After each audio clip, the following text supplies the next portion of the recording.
What's going on, everyone? So we're here with our second pre-release of Monarch Flesh and Blood. This time it's from Mana Gaming.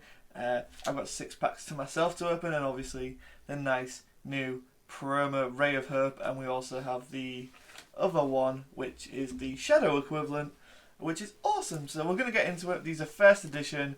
I'm very excited. Hopefully we can have as good a luck as we did with our Dark Sphere packs, where we got 2 Majestics.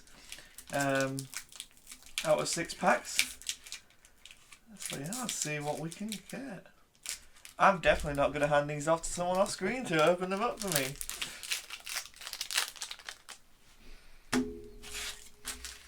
Whoa, free hands!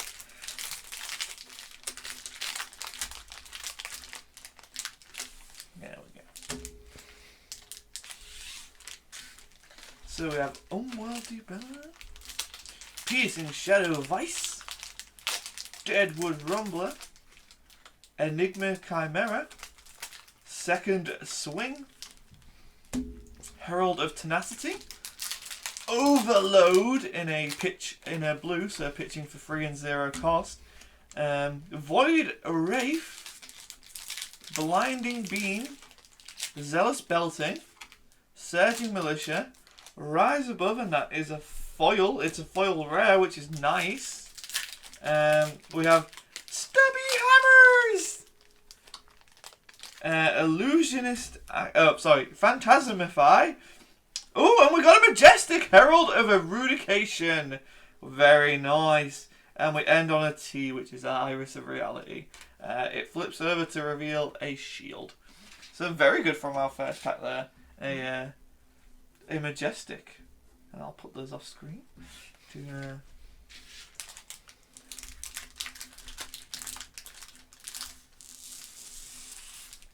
next pack we have Bounding Demigon, Boneyard Marauder, Riftbind, Courageous Steel Hand, Water Herald, Engulfing Light, Surging Militia Blue, Lunatide Plunderer, Blinding Beam, Rising Solar Tide, Stormy Woodhawk. We have a Majestic Foil! Bolting Blade! We have Time Skippers, which is a common. We have a rare Convulsions from the Bellows of Hell. And another Majestic! Holy shit! Oh, Invert Existence! I don't know if that's a print line, it's just got a blue dot next to it. A print error. That is a print error. There you go, so there's an errored version of Invert Existence there, but that's still cool to see. And ending with a hero. Both sides are the hero, which is really cool to see. I love this mechanic so much of heroes. So yeah, really doing well with these Mana Gaming packs. So we've got Riftbind, Graveling Growl, Rifted Torment, Herald of Tenacity, Express Lightning, Herald of Ravages, Rising Solitaire, Solitide, I keep saying Solitaire, Blood Tribute, Lunatide Plunderer, Frontline Scout, Rally of the Rearguard. We have a Captain's Call, which is a rare foil, Ironhide Gauntlet, Merciful Retribution, and Phantasmify, Hatchet of Mind, which flips over to a shield. Now on the next pack here, which is Deadwood Rumbler, Seeds of Agony, Smash with Big Tree. I wonder what that entails. Herald of Ravages, Take Flight, Warturn Herald, Adrenaline Rush, Memorial Ground, Ghostly Visit, spooky, Ray of Hope. So we do have the version. So this is the promo version, this is the set version. That's really nice to pull, actually. That's a really cool pull. Good comparison. We've got Spew Shadow, Hungering Slaughter Beast in foil. This time it's the yellow one. We have the blue one in foil already. Blood Drop Brocade, Ode to Wrath, and Rise Above as our rares, with Soul Shackle turning into a shield as our token. So while I actually remember to do this, we'll put the Ravenous Mate Axe and a Levia. So you can get the heroes not back to front, which is, you know, a thing. Piercing Shadow Vice, Dread Screamer, Rip Through Reality, I really like this card, Herald of Rebirth, War Turn Herald, Cross the Line, Ghostly Visit, Yinty Yanti, Seek Enlightenment, Spew Shadow, Minnowism. We have a Void Wraith in a foil. It's just a common, but that's nice. That's the little text underneath is a foil. Stubby Hammers, Tremor of Earifil, and Glisten. Started big. Come on, can we end on a hit? Send me your ray of hopes, people at home. So we've got Bounding Demigon, Arcane Crackle. Before I forget, we're going to do this. We've got Prism, which flips over into Iris Reality, so not flipping over into a cool superhero form, just Hair Blitz form. Unworldly Bellow, Engulfing Light, Enigma Chimera, Bolt of Courage, Blood Tribute, Brandish, ooh, that's cool. Zealous Belting, Lunatide Thing, Impenetrable Belief, and an Unworldly Bellow in foil, leaving us with an Ironhide Helm and a Seek Horizons, and we end on a Majestic! Oh yes! We have Exude Confidence. That is 4 Majestics out of 6 packs. Thank you to Mana Gaming for this pre-release. Obviously, I have to build the deck and then compete. Hopefully, I can do something with 4 Majestics. You hope I can do something. And so, yeah, we'll cut to Peter's packs. Hey guys, so now we have seen Scott's packs, so let's go to my pack. So the promo is Eclipse Existence alongside the Ray of Hope. See, what can I open? What will I build? I'm very biased because I know what I want to build. So we have Deadwood Rumbler, Canic Crackle, Hungering Slaughter, Spears of Surreality, Bolt of Courage, Herald of Protection. That's a card from Yu-Gi-Oh, isn't it? Warmonger's Ritual, Brandish, Illuminate. That's where did I got that from? Hassan.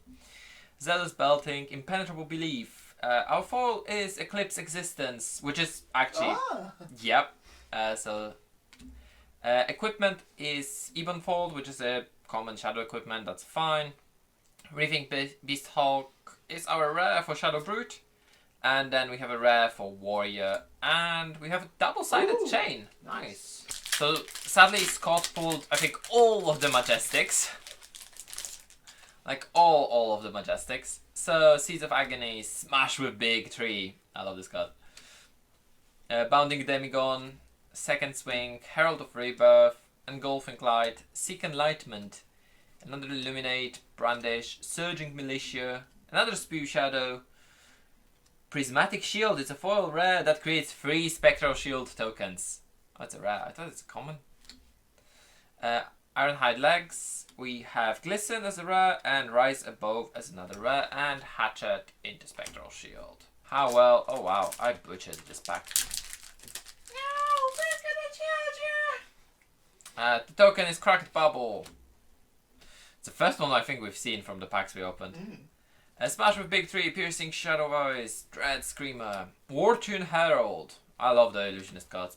Bolt of Courage, Spears of Surreality, Lunatide Plunderer, which is a shadow attack that can banish itself. A Frontline Scout, Talisman of Dowsing, which is an item that stops arcane damage, Minnowism, Pound for Pound. Rip Through Reality is a Shadow Runeblade common card. Hooves of Shadow Beast, which is Shadow Brute equipment actually. Okay. Convulsion from the Bellows of Hell. I love the name convention in here. It's like, yeah. And it looks like it's literally just all about pain. And then we have Pulping, which is a Brute Rare. So, come on, give me a Legendary or a Fable and I'll be happy. I don't have a feeling that there is going to be one, but, you know, you never know. Rifted Torment, Hungering Slaughter, Riftbind, Second Swing, Herald of Protection, Take Flight, Overlord, Warmonger's Ritual, Ghostly Visit. That's a nice card.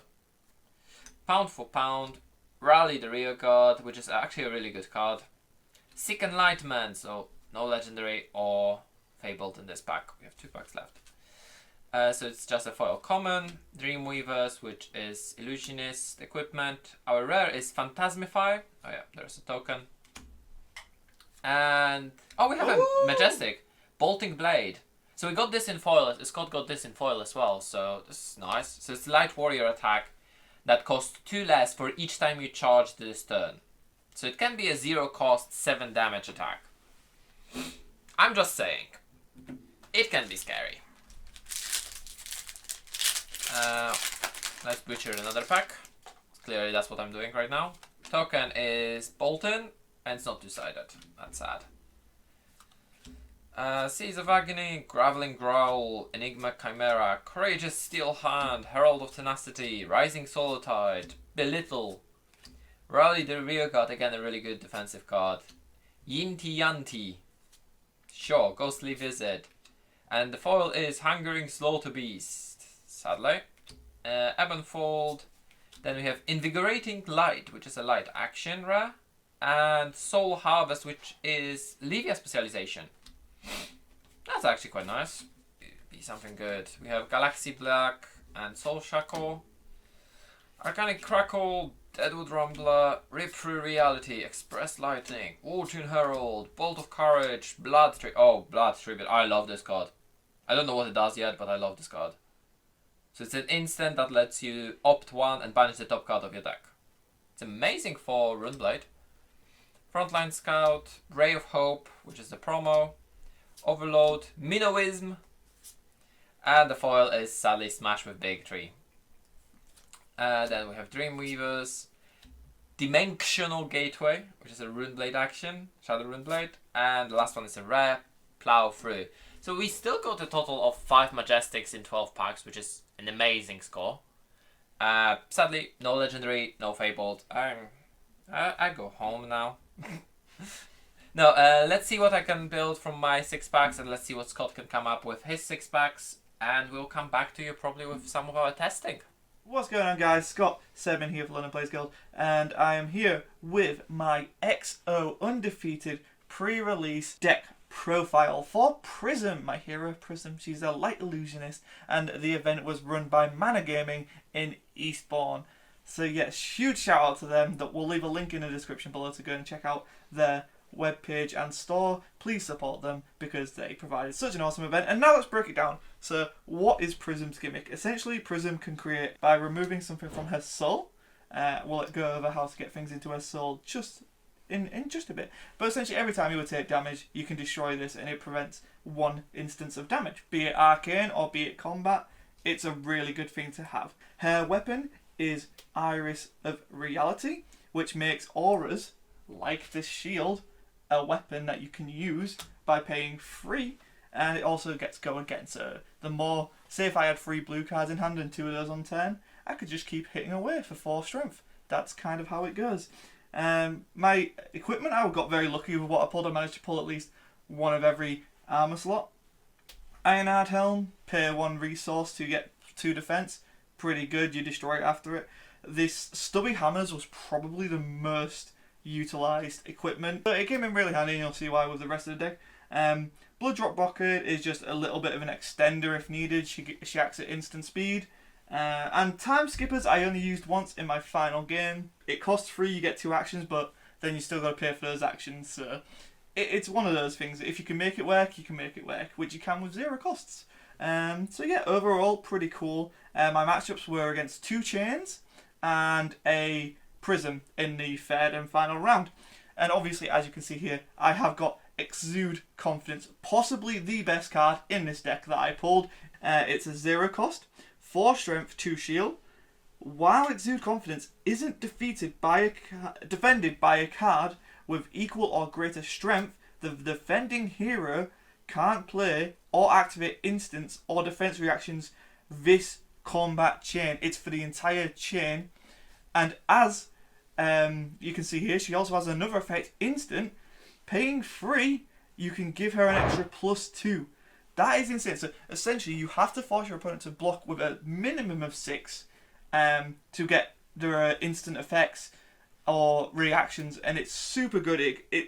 I was managed to pumping her to 9 and 10 in some cases, and that's a lot. That is, you don't want to take that. So highly recommend trying to get some exude confidence. But what really I think took the games for me, especially against Chain, were Ode to Wrath and Merciful Retribution. So both are 4 cost, probably the highest cost cards I've seen in the game. There might be more, but I'm still pretty new to Flesh and Blood. Both are yellow, so they pitch for 2. So we'll go over Ode to Wrath first. Whenever a source I control deals damage to an opponent's hero, they lose 1 health. Now, this isn't damage. They just lose that health. So essentially everything I do, add +1 to it. Illusionist attack action cards I control have Go Again. This is hugely important, and I'll show you why in just a second. It also has Spectra. Ode to Wrath can be attacked. When it's attacked, I destroy it and close the combat chain. The attack does not resolve. That's huge. It essentially ends your opponent's momentum, and now it forces them to deal with it. If they don't deal with it, I keep getting an advantage from it, and if they do, then it's cool. I get an extra turn of coming back. So this is awesome. But then you pair it with a Merciful Retribution.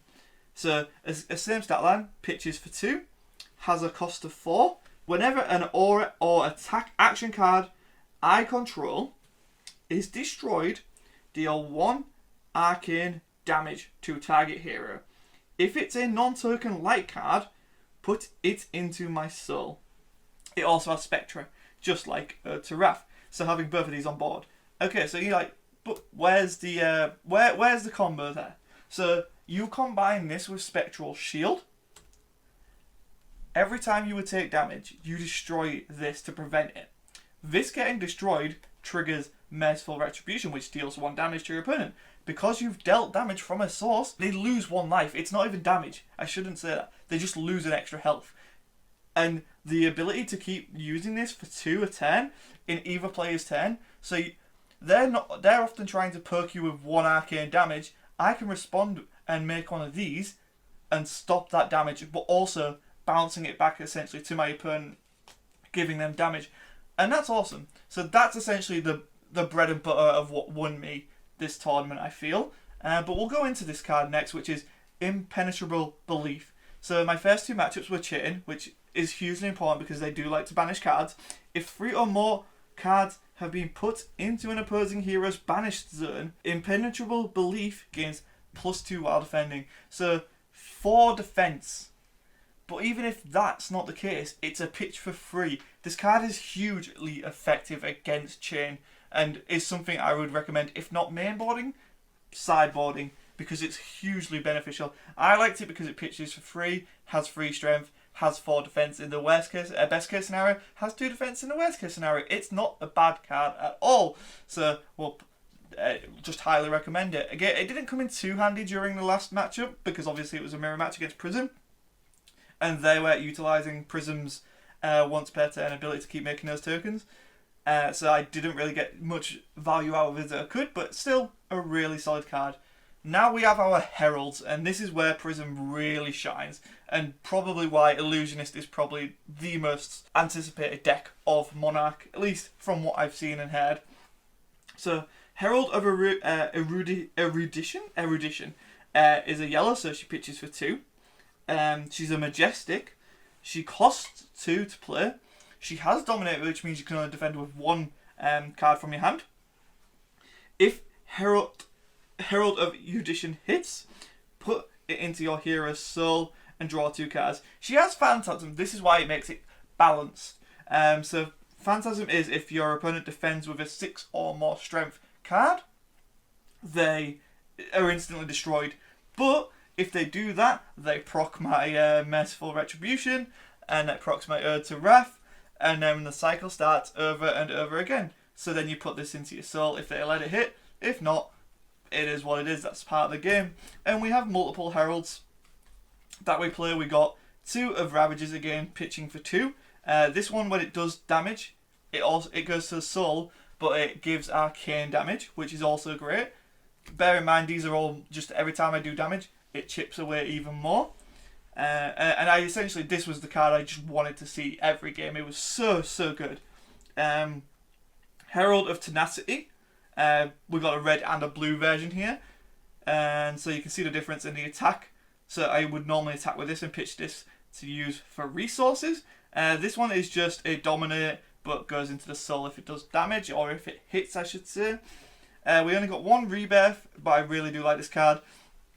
So if it hits, it goes into the soul, and I can put a card with Phantasm from my grave to the top of my deck, so I can loop any of these if they were destroyed, or just comboed and the chain closed. War Tune Herald, I got one of each colour, so I have a red, blue and yellow. These guys are incredibly cheap, incredibly fast, can defend, but they don't have any other effect. They just go to the soul if they hit. So they're great fodder for getting them out, especially you combined it with Teref, because all of these are illusionist, so all of these have go again. So I could, in one turn, I could pitch the blue version and swing with these, and it would just come in super handy. Enigma Chimera, just a Phantasm, just a really strong beater. It pitches for free. Not much more I can say on that. It's a good boy. The flavor text is cool. If you don't think it's real, try petting it.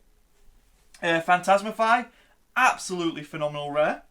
So, like as we've discussed, all of my illusionists get go again. This card turns all of my cards into illusionists. It does give them Phantasm, but again, if my cards are destroyed, I get the chain and it goes off. So yeah, it's just super cool. The red gives +5 strength, and the blue gives +3 strength. So it's a give and take. So it pitches for one. I didn't ever really want to pitch this, but I often pitch the blue one. Rising Solar Tide. I absolutely adored this card. Maybe it's just because of the way I was playing, but this is essentially a non-illusionist thing that can help me charge my soul, because you just put it into your hero soul if it hits, and the blue one taps for free. The yellow one gives you for 2, and it's just good. 4 and 3 stat line. Combine that with maybe Stubby Hammers early game.